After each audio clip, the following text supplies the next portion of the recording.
The courtroom went completely silent the moment Marcus Thompson reached into his pocket. Not because he was causing trouble, not because he said something wrong, but because of what he pulled out of that brown paper bag. A granola bar, a juice box with cartoon characters on it. That was his lunch. Except it wasn't even his. It belonged to his 6-year-old daughter. He'd forgotten to grab something for himself that morning because he'd been too busy making sure 3 kids got to school on time. I've been sitting on this bench for 37 years. I thought I had seen everything.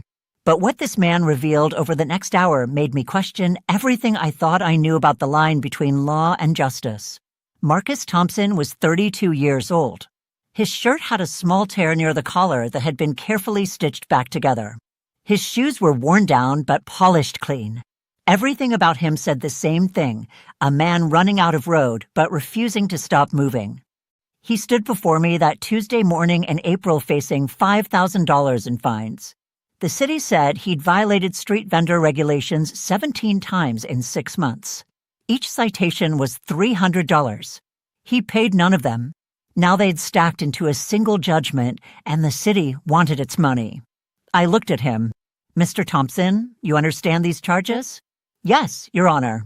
"And you've been operating without proper permits?" "Yes, Your Honor." No excuses. No explanations. Just quiet acknowledgement. That alone told me something was different about this case. People don't walk into my courtroom and admit guilt that fast. They fight. They deflect. But Marcus just stood there, tired and honest, and something about that made me lean forward. These permits aren't expensive. A street vendor license costs $250 annually. Why didn't you just get one? I tried, Your Honor. 3 times. The prosecutor cut in. His applications were denied. He kept applying for locations that aren't zoned for street vendors. I held up my hand. "Mr. Thompson, if you knew those locations weren't approved, why did you keep setting up there?" He took a slow breath. "Because those are the only spots I can reach during those hours, Your Honor." Now we were getting somewhere. He explained his day to me. Night security guard at Memorial Hospital from 11 p.m. to 7 a.m. Rideshare driver from 7:30 to 2 in the afternoon. Hot dog cart from 2:30 to 6 p.m. And the locations the city said were off limits? They were the only spots between his second job and his kids' school, where he had to be by 6:15 to pick them up. 3 jobs. You have children? 3. Maya is 8, Jacob is 6, and Daniel just turned 4. And their mother? His jaw tightened, just barely. She passed away 2 years ago. Cancer. The courtroom went to a different kind of quiet. The kind where you can feel everyone in the room shrinking slightly. It's the sound of assumptions breaking apart. I've learned to recognize it over 4 decades. I looked back at the citations.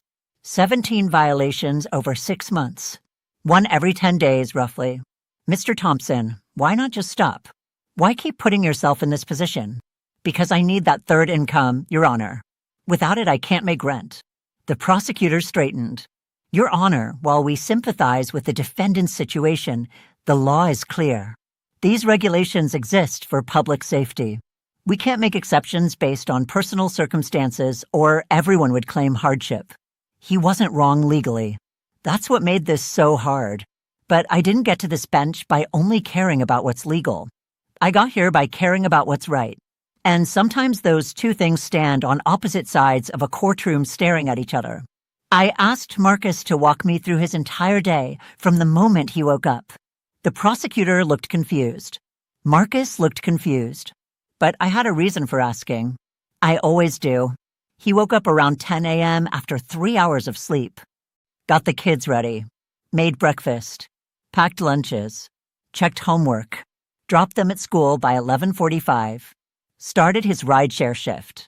When do you eat lunch, Mr. Thompson? The question caught him off guard. I don't usually eat, Your Honor. I keep snacks in the car. Show me what you brought today. He hesitated, reached slowly into his jacket, pulled out that brown paper bag and opened it like he was embarrassed. 1 granola bar. 1 juice box. That's your lunch. It was supposed to be Maya's snack for after school. I forgot to grab something else this morning. I stared at that juice box for a long moment. This man was working 3 jobs, sleeping 3 hours a night, about to eat his daughter's afternoon snack, because he'd been too busy keeping everyone else alive to keep himself fed. Even the prosecutor shifted uncomfortably. He could see where this was going. But nobody in that courtroom knew what I'd noticed buried in Marcus' file. A detail so small that everyone else had walked right past it. Every single one of those 17 violations was issued between 2:15 and 3:45 p.m. Mr. Thompson, your rideshare shift is supposed to end at 3 o'clock, but you were cited consistently past that time. Why? He went still. He hadn't expected anyone to catch that. That's when surge pricing hits, Your Honor. Between 2 and 4, I can make almost double. That extra money is the difference between making rent and not making rent. The prosecutor jumped in immediately. Your Honor, this actually makes it worse. He's knowingly breaking the law for financial gain. I held up one finger.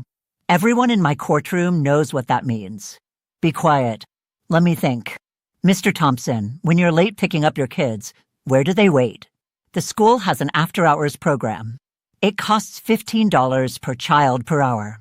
3 kids. $45 per hour.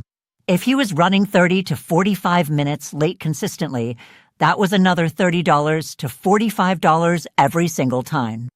But the surge pricing fares brought in more than the aftercare cost. He'd done the math exactly. He had no choice but to do the math exactly. This man had turned his entire life into an equation where every variable was measured in dollars and minutes, and one wrong answer meant his family didn't eat. How much do you owe in fines currently? $6,800, Your Honor. The number landed like something heavy dropped on concrete. And if you can't pay, my rideshare account gets suspended. I lose that income, which means I can't make rent, which means I lose my apartment, which means my kids go into the system. There it was, the real stakes. This was never about traffic violations. This was about whether 3 children would have a father or a foster home. I sat back in my chair. Mr. Hernandez, I addressed the prosecutor directly. You're right that the law is clear, but I want you to think about something. If we suspend Mr. Thompson's ability to work, what happens to those 3 children? He already knew. I could see it on his face. Your Honor, I understand the difficult position, but we can't selectively enforce laws based on sympathy. I'm not talking about sympathy, counselor. I'm talking about consequences. I laid it out for him. Foster care costs approximately $6,000 per month per child in the state. 3 kids, that's $18,000 monthly. Over a year, that's $216,000 in taxpayer money. And that assumes they stay together, which statistically they won't. Add trauma therapy, caseworkers, custody hearings, long-term intervention costs. We were looking at $500,000 minimum, conservatively, over 5 years. Marcus owed $6,800. The prosecutor opened his mouth, closed it. He was too smart not to see the corner I'd walked him into. There was no answer that didn't make the city look either cruel or completely senseless. But I wasn't finished. I'd read Marcus' entire file. Not just the citations. Everything. Before his wife died, he was a loan officer. Made $78,000 a year. After she passed, he took 3 months off to grieve and take care of his children. When he tried to go back, his position had been filled. He'd been working 3 jobs for 18 months trying to climb back to stable ground. Mr. Thompson, my voice came out quieter than I intended. Nobody bothered to look at the whole story. They just saw someone breaking rules. His eyes filled. Your Honor, he said, barely above a whisper. I know I broke the law. I'm not asking for special treatment. I just need a chance to make this right without destroying my kids' lives. That's when I made my decision. The one that ended up on local news. The one that got me praised and criticized in equal measure. The one I would make again without hesitation. I consolidated all 17 citations into one case. Total fine, $6,800. He would pay all of it. His face fell when I said that. He started to speak. I held up my hand. He would pay it through 200 hours of community service, valued at $25 per hour. That covered $5,000.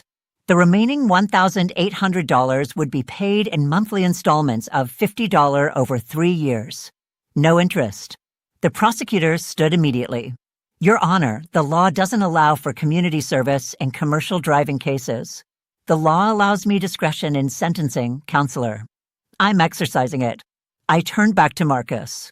His community service would be completed on weekends, renovating the community center in his neighborhood. They needed the work done. He needed the hours. His children could come with him. A kids program ran simultaneously. His license suspension was stayed, pending completion of community service. He could keep driving commercially, but he would report to my court monthly. Miss one payment, miss one session, receive one more citation, and the full suspension took effect immediately. Do you understand? He nodded, tears running down his face. Yes, Your Honor. Thank you. I won't let you down. Don't thank me yet. You've got 200 hours of hard work ahead of you. And Mr. Thompson, your kids are watching how you handle this. Show them that when life knocks you down, you get back up and do the work. After he left, the prosecutor approached my bench. Your Honor, with respect, you've just created a precedent every traffic defendant in this city will try to exploit. No, Counselor. I created a solution that serves justice better than blindly following procedure. There's a difference. I leaned forward. Tell me something. If we suspend that man's license, who benefits? Not the city. Not his children. Not society. The only thing that happens is we feel like we enforced a rule. That's not justice. That's bureaucracy masquerading as principle. He left without further argument. What he didn't know is that during the lunch recess, I'd already made 3 calls. The first was to the community center director. I'd allocated funds from the courthouse discretionary budget to provide lunch for Marcus and his kids every Saturday they came to work. The second was to a colleague who ran a job placement program. Marcus' loan officer background was valuable, and I knew 2 banks looking for qualified candidates. The third was to my own insurance agent to fully understand the implications of Marcus' situation and confirm what I already believed. 3 weeks later, my clerk handed me a letter. The return address was Marcus Thompson's. It was written on notebook paper in careful handwriting. Your Honor, I wanted you to know that I got a job interview at First National Bank. They're looking for a loan officer. The interview is next Tuesday. My kids helped me pick out a tie from the thrift store.